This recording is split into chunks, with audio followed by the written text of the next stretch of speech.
Kwa jina la Mwenyezi Mungu mwingi wa rehema, mwenye kurehemu. Yasin.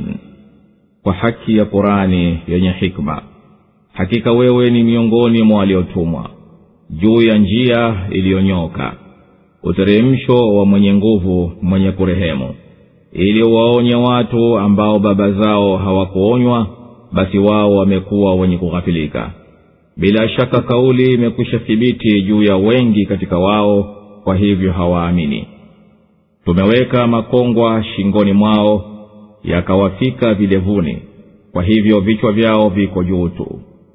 Tumeweka kizuizi mbele yao na kizuizi nyuma yao, na tumewafunika macho yao, kwa hivyo hawaoni. Ni sawa sawa kwao ukiwaonya au usiwaonye, hawataamini. Hakika wewe unammonya mwenye kufuata ukumbusho na akamcha Ar-Rahman, mwingi wa rehema, kwa ghaibu. Basi mbashirie huyo msamaha na ujira mwema. Hakika sisi tunawafufua wafu, na tunayaandika wanayoyatanguliza na wanayoyaacha nyuma, na kila kitu tumekihifadhi katika daftari asli lenye kubainisha. Surati Yasin imeteremka Makka. Sura hii imeanzia kwa harufi mbili ambazo ni katika harufi za kuundiwa maneno ya Kiarabu, na ikafuatiliza kwa kuapa kwa Qur'ani ya kwamba Muhammad sallallahu alaihi wasallam bila shaka ni miongoni mwa mitume waliotumwa, na kwa hakika yeye yuko kwenye njia iliyonyooka iliyorasimiwa na Qur'an aliyoteremshiwa yeye kutokana na mtukufu mwenye nguvu, mwenye kurehemu, ili apate kuwaonya kwayo watu ambao baba zao hawakupata kabla yake kuonywa. Tena sura ikaingia kutufanyia taswira, picha ya wanaokataa ambao hawanafiriki na maonyo, na inatubainishia kwamba kuonya humfaidisha mwenye kuelekea kupokea makumbusho na kumcha mwingi wa rehema, na kwamba hakika Mwenyezi Mungu atawafufua wafu na atavihisabu vitendo vya waja. Na sura ikaingilia kuwapigia mfano makafiru wa Makka, na ikabainisha mvutano baina ya wanaomlingania Mwenyezi Mungu na wanaokadhibisha. Inabainisha mwisho wa makundi mawili hayo. Kisha ikawa inaeleza dalili za uweza unaopasa kuuamini na kuogopa miadi ya Mwenyezi Mungu itakayowatokea ghafla katika siku ambayo kila mtu atalipwa kwa aliyoyatenda. Watu wa peponi watastareheshwa, watapata watachokitamani, na watu wa motoni watafukuzwa, nao watakuwa katika mbano wa uweza wa Mwenyezi Mungu. Midomo yao itazibwa na viungo vyao ndivyo vitavyotamka. Na Mwenyezi Mungu angelipenda, basi bila shaka angelizigeuza sura zao pia, kwani ni yeye ndiye mwenye kumbadilisha anemrefushia umri wake duniani, badala ya nguvu akawa dhaifu, na badala ya akili akawa amepiswa. Na yeye ndiye aliyemlinda nabii wake na kuzugwa na kichaa, naye hakumfundisha utungaji mashairi, na wala hauhitajiki ufundi huo unaomfanya aliyenao kutangatanga katika kila bonde. Mtume hakuja ila kwa ajili ya ukumbusho ulio wazi, uliotokana na akili, sio uliotokana na mawazo mapepetu. Na sura ikaendelea kukumbusha fadhila za Mwenyezi Mungu juu ya waja wake, na kwamba yeye amewafanya wanyama wa mifugo ambao wanawamiliki na wanawapanda wawatumikie. Na juu ya neema hizi zilizowekwa kwa faida yao, wao bado wanakwenda kuabudu miungu ya ushirikina isiyoweza kitu. Na sura ikahitimisha kwa kumtaka binadamu aangalie namna alivyoumbwa kutokana na tone la manii, na halafu yeye anakuwa ni mpinzani wa kudhihirisha upinzani wake. Na yule aliyeumba hapo mwanzo, na anayetoa moto kutoka mti wa kijani, na aliyeumba mbingu na ardhi, huyo basi ni muweza wa kuyafufua mafupa nayo yamekwisha kuvurugika. Na amri yake ni kukiambia kitu kuwa na kikawa. Ametakasika mwenye kumiliki kila kitu, ni kwake yeye mtarejea. Yasin. Hizi ni harufi mbili zilizoanzia sura hii kwa mujibu wa mpango wa Qur'ani katika kuanzia baadhi ya sura kwa harufi moja moja. Ninaapa kwa Qur'ani yenye kukusanya hekima na elimu yenye manufaa. Hakika wewe Muhammad ni katika wale ambao Mwenyezi Mungu amewatuma kwa watu wawapelekee uongofu na dini ya haki. juu ya njia iliyo sawa, nayo ndiyo dini ya Kiislamu. Ni mteremsho wa mwenye nguvu, mwenye kushinda kila kitu, ambaye hapana mtu awezaye kumzuia chochote akitakacho, mwenye kuwarehemu waja wake kwa kuwatumia watu wa kuongoza njia kuokoka, ili waonye watu ambao baba zao wa karibu hawakupata kuonywa, na kwa hivyo wamesahau yanayowajibikia kwa Mwenyezi Mungu na kwa nafsi zao na kwa watu. Sisi tulikwisha jua kuwa wengi wao hawatahiari imani, basi yale tuliyokuwa tunayajua yamwafikiana na yaliyo kwao, basi haitakuwapo imani kutoka kwao. Sisi tumewafanya hao wanaokakamia juu ya ukafiri ni kama waliotiwa minyororo shingoni mwao, ikawafika vilevuni mwao, na mikono yao ikawa imefungwa kwenye vichwa vyao, vikawa vimenyanyuka juu na macho yao yameinama, basi hawawezi kuvizungusha vichwa vyao wapate kuona. Na tumewafanya wale waliozuiwa wasione ishara dalili ni kama waliofungwa baina ya kuta mbili, na macho yao yakagubikwa wasione yaliyo mbele yao wale yaliyo nyuma yao. Na ni sawa kwao ukiwahadharisha au ukitwahadharisha, hawaamini hao. Hakika wanaonafika kukuhadharisha kwako ni wale wanaoifuata Kurani na wanamhofu Ar-Rahmani japokuwa hawamoni. Basi watu hawa wape bishara njema kuwa Mwenyezi Mungu atawasamehe madhambi yao na atawalipa malipo mema kwa vitendo vyao. Hakika sisi tunawahuisha maiti na tunayaandika yote walioyatenda na wakayakadamisha duniani, na walioyabakisha humo kuwa ni athari mabaki yao baada ya kufa kwao, na kila kitu kimo katika kitabu kilicho wazi. Na wapigie mfano wa wakazi wa mji walipowafikia waliotumwa, tulipowatumia wawili wakawakanusha. Basi tukawazidishia nguvu kwa mwingine watatu, wakasema hakika sisi tumetumwa kwenu. Wakasema nyinyi si chochote ila ni watu kama sisi, na mwingi wa rehema hakuteremsha kitu, nyinyi mnasema uongo tu. Wakasema Mola wetu mlezi anajua kwamba hakika sisi tumetumwa kwenu, wala si juu yetu ila kufikisha ujumbe ulio wazi.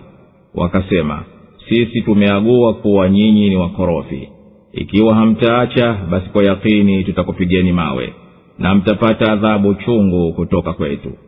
Wakasema ukorofi wenu mnao wenyewe. Je, ni kwa kuwa mnakumbushwa, ama nyinyi ni watu waliopindukia mipaka? Na akaja mtu mbio kutokea upande wa mbali wa mjini, akasema enyi watu wangu, wafuateni hawa waliotumwa, wafuateni ambao hawakutakini ujira, hali ya kuwa wenyewe wameongoka. Na kwa nini nisimwabudu yule aliyeniumba na kwake mtarejeshwa? Je, niishike miungu mingine badala yake? Ar-Rahman, mwingi wa rehema, akinitakia madhara uombezi wa hao hautanifaa kitu wala hawataniokoa. Basi hakika mimi hapo nitakuwa katika upotovu ulio dhahiri. Hakika mimi nimemwamini Mola wenu mlezi, basi nisikilizeni. Akaambiwa ingia peponi. Akasema laiti kuwa watu wangu wangelijua jinsi Mola wangu mlezi alivyonisamehe na akanifanya miongoni mwa walioheshimiwa. Na hatukuwateremshia kaumu yake baada yake jeshi kutoka mbinguni, wala si wenye kuteremsha. Hakukuwa ila ukelele mmoja tu, na mara walizimwa. Na wasikitikia waja wangu, hawajii mtume ila wao humkejeli. Je, hawaoni umma ngapi tulizoziangamiza kabla yao? Hakika hao hawarejei tena kwao, na hapana mmoja ila wote watakusanywa waletwe mbele yetu. Ewe nabii, watajie watu wako kisa cha mji mmoja, kwani hicho ni kama kisa chao. Waliwaendea wajumbe waliotumwa ili wawahidi. Baadhi ya wafasiri wanasema mji huo ni Antiokia.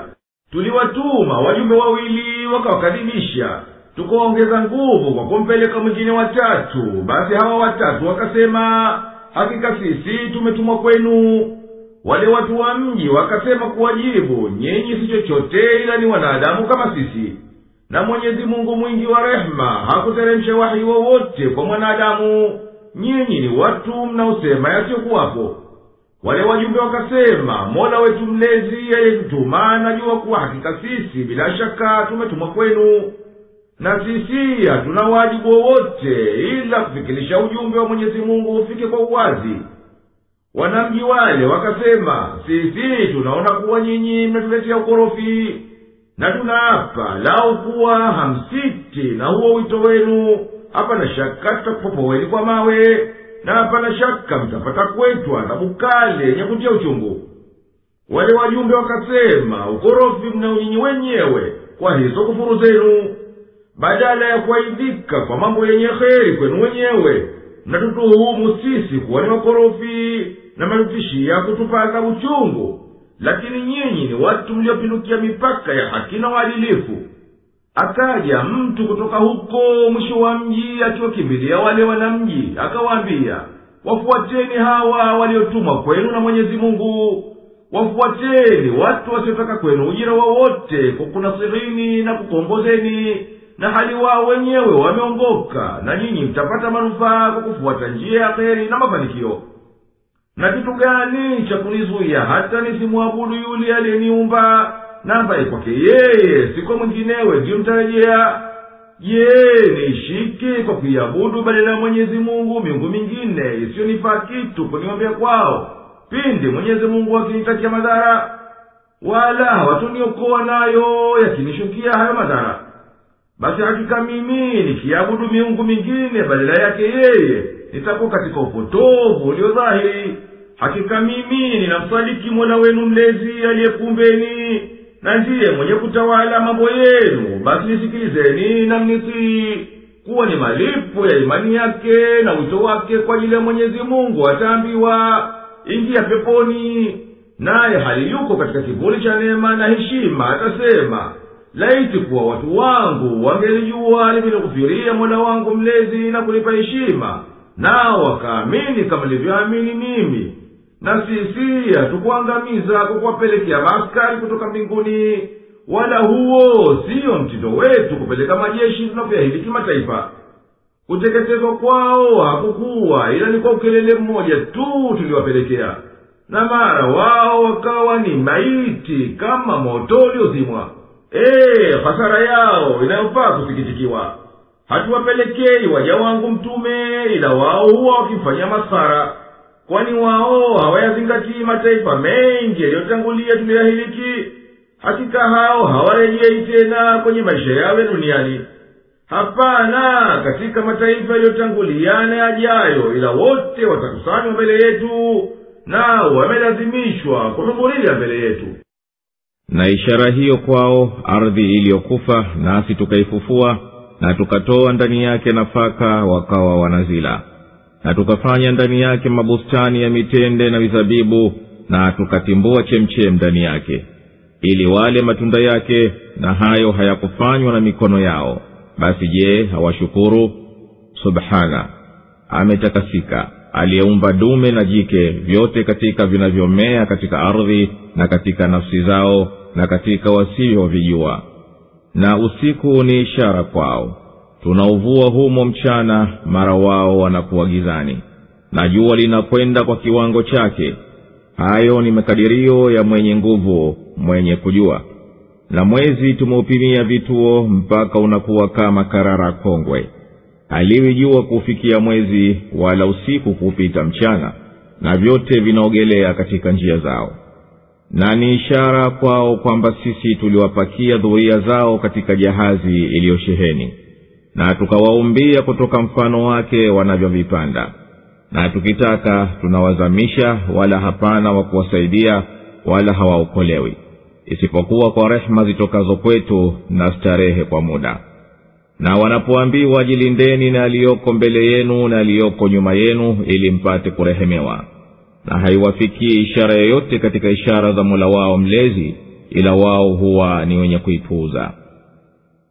Na wanapoambiwa toeni katika aliyokupeni Mwenyezi Mungu, waliokufuru huwaambia walioamini, je, tuwalishe ambao Mwenyezi Mungu angependa angeliwalisha mwenyewe? Nyinyi hammo ila katika upotofu ulio dhahir. Na wanasema, ahadi hii itatokea lini ikiwa nyinyi ni wakweli? hawangojei ila ukelele mmoja tu utakaowachukua na wamo kuzozana, basi hawataweza kuhusia wala kwa watu wao hawarejei. Na dalili kwao ya uweza wetu wa kufufua ni kuangalia vipi ardhi yenye ukame tunavyoihuisha kwa maji na kutoa ndani yake nafaka wanazozila, na humo tukafanya vitalu na mabustani ya mitende na mizabibu, na tukapasua humo chemchemu ya kumwagia maji kwenye miti yake, na ikatoa matunda, na wao wakala katika hayo. Na hayo si kazi ya mikono yao, basi kwa nini hawatoe haki ya Mwenyezi Mungu iliyo juu yao kwa kumwamini na kumshukuru? Wakutakasika ni Mwenyezi Mungu aliyeumba kila kitu kwa mpango wa ume na uke, katika mimea na katika nafsi za watu na katika vitu ambavyo watu hawavijui. Hii harufi min, yani katika aya hii ni ya kubainisha maana yake Mwenyezi Mungu mtukufu ameumba madume na majike katika viumbe vyake vyote sawa sawa, katika mimea na wanyama na wanadamu na vinginevyo ambavyo watu hawavijui na hawavioni. Na ishara pia ya kuwapo Mwenyezi Mungu na uweza wake ni huu usiku ambao tunautoa ndani yake mchana kama kuivua nguo inayositiri. Mara utaona watu wa gizani ilowazunguka kila upande, na jua linakwenda katika njia yake maalum. Mwenyezi Mungu amekwisha kadiria kwa zama na mahala.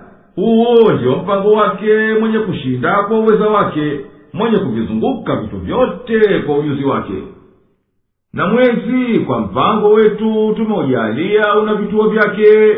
Mwanzo wa mwezi unakuwa mdogo na mwembamba, kisha kila usiku unazidi kukua mpaka unatimia kwamba mwezi, tena unaingia kupungua vile vile mpaka ukawa kama karara la mtende inapokuwa kongwe, limepindana na limekuwa manjano.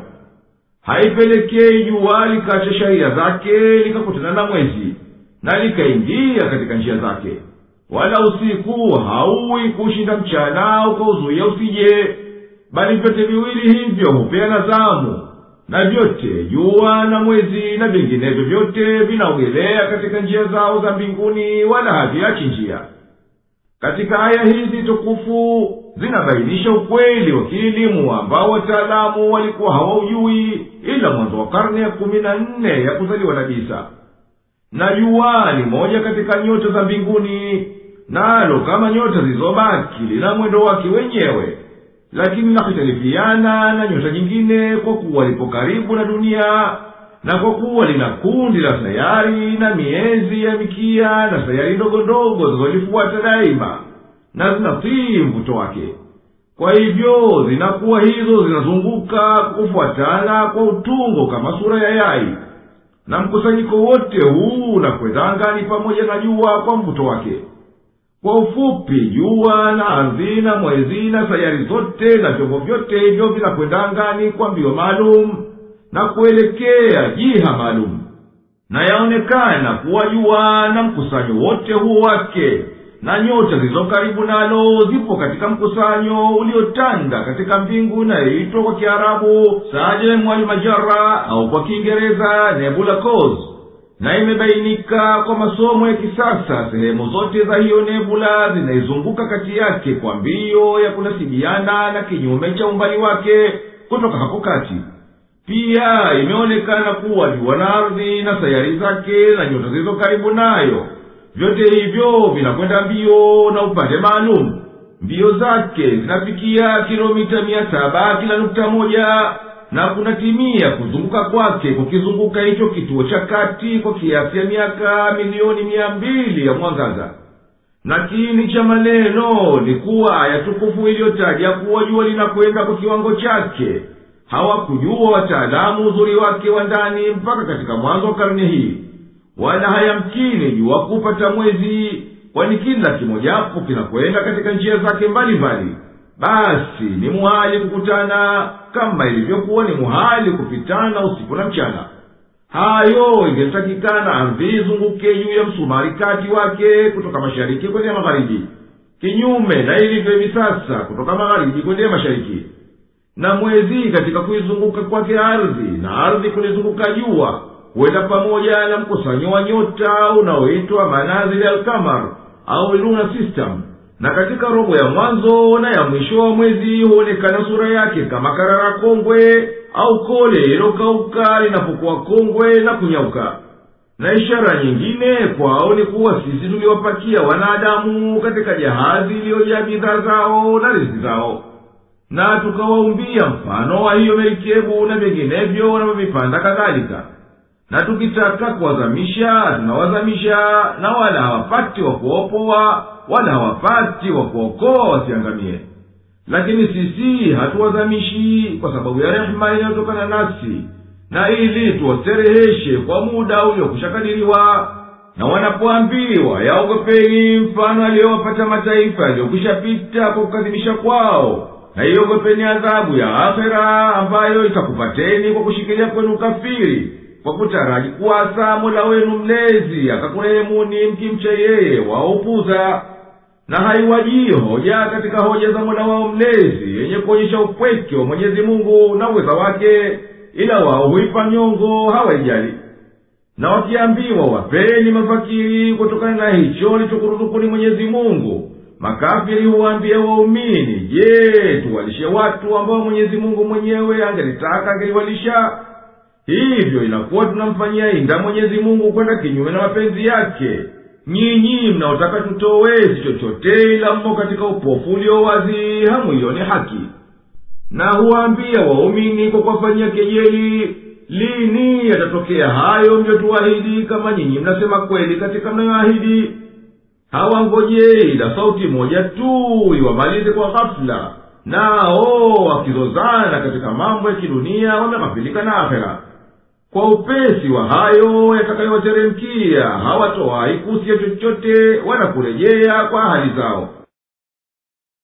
Na litapulizwa baragumu, mara watatoka makaburini wakikimbilia kwa Mola wao mlezi. Watasema, ole wetu, nani aliyetufufua kwenye malazi yetu? Haya ndiyo aliyoyaahidi mwingi wa rehema. Na wakasema kweli mitume. Haitakuwa ila ukelele mmoja tu, mara wote watahudhurishwa mbele yetu. Basi leo nafsi yoyote haitadhulumiwa kitu, wala hamtalipwa ila yale mliokuwa mkiyatenda. Hakika watu wa peponi leo wamo shughulini, wamefurahi. Wao na wake zao wamo katika vivuli, wameegemea juu ya viti vya fahari. Watapata humo kila namna ya matunda, na watapata kila watakachokitaka. Salama. Hiyo ndiyo kauli itokayo kwa Mola mlezi mwenye kurehemu. Na enyi wakosefu, jitengeni leo. Je, sikuagana nanyi, enyi wanadamu, kuwa msimwabudu shetani? Hakika yeye ni adui dhahir kwenu, na ya kwamba mniabudu mimi. Hii ndiyo njia iliyonyoka. Na bila ya shaka yeye amekwisha lipoteza kundi kubwa miongoni mwenu. Je, hamkuwa mkifikiri? Hii basi ndiyo jahannam mliokuwa mkiahidiwa. Ingieni leo kwa vile mlivyokuwa mkikufuru. Leo tunaviziba vinywa vyao, na iseme nasi mikono yao, na itoe shahidi miguu yao kwa waliokuwa wakiachuma. Na tungelipenda tungeliyafutilia mbali macho yao, wakawa wanaiwania njia, lakini wangeionaje? Na tungelitaka tungewageuza sura hapo hapo walipo, basi wasingeweza kwenda wala kurudi. Na marugumu itapulizwa kwa mpulizo wa kufufua watu, mara watu watatoka makaburini mwao wakikimbilia kwenda kukutana na Mwenyezi Mungu. Na hilo marugumu na kupulizwa kwake ni katika anayojua Mwenyezi Mungu yeye peke yake. Watasema watakaofufuliwa kutoka makaburini, balaa gani iliyotushukia? Nani aliyetuamsha tukauacha usingizi wetu? Jawabu ya swali lao itawajia, hii ndiyo siku ya kufufuliwa aliyoahidi Ar-Rahmani mwingi wa rehema waja wake. Na mitume wakaisemea kweli kwa waliyasimulia. Wito wao wa kuwatoa hautakuwa ila ukelele mmoja tu, mara wote watakusanywa mbele yetu wahudhurishwe ili tuwahisalie. Basi katika hii siku ya leo haipungukiwe nafsi yoyote chochote katika ujira wake kwa kazi iliyotenda, na wala hamtopata isipokuwa jaza ya mliokuwa mkiyatenda, ikiwa ni kheri au shari.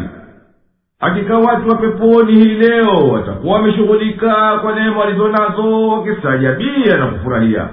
Wao na wake zao wamo katika vivuli vilivyoenea, wameegemea juu ya viti vilivyopambwa. Watapata huko peponi kila namna ya matunda, na kila wakitakacho watakipata. Wataambiwa salama, kuwa ni kauli iliyotoka kwa Mola mlezi mwenye kurehemu. Na wataambiwa wakosefu siku hii ya leo, jitengeni mbali na waumini.